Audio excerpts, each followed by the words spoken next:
বরিশাল দিয়ে 350 টাকা বাস ভাড়া দিয়া টাক খাইতে আইছি সকালের রেস্তোরাঁয়। Hey guys what's up, it's me মিটস সোয়াদ। যদিও সব মানে এহিনে ইলিশ খাই, তাই মুই আইছি টাক খাইতে। যে তোমার কোনো প্রেমিক নাই, সে তুমি খালি ভিডিও করিয়ে যাই।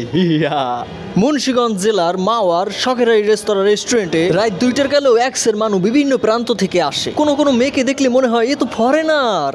তাই না ভাই, আপনি যদি ঢাকার গুলিস্তান থেকে লোকাল বাসে করে আসতে চান তাহলে ভাড়া পড়বে 100 টাকা। হ্যাঁ কলম পদ্মা ব্রিজের আগতামায়। এরপর শখেরাই রেস্তোরাঁ আইতে হইলে আপনার 50-60 টাকা অটো ভাড়া লাগতে পারে।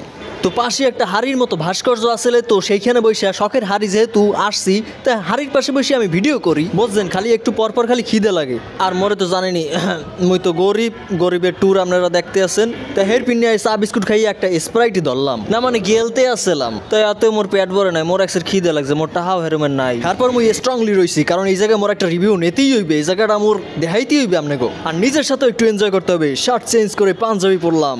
রাত যখন 4টা বাজে তখন মানুষ ধীরে ধীরে কমতে শুরু করলো। তারপর আবার আমার মনে হলো যে শার্ট পরে আবার কিছু ভিডিও করা দরকার।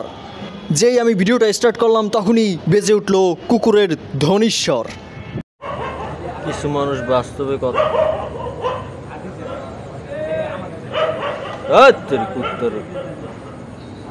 কিছু ধরে পিঠে ধরিয়া উত্তরে ধরে পিঠে কিছু মানুষ। সো গাইস, আজ এই পর্যন্তই। আজকে এই পর্যন্তই থাক, পরে আবারও দেখা হবে। ততক্ষণ ভালো থাকবেন, সুস্থ থাকবেন। পদ্মা নদীর ইলিশ খাইয়া রূপখানা কি ঝকঝকে বানাস।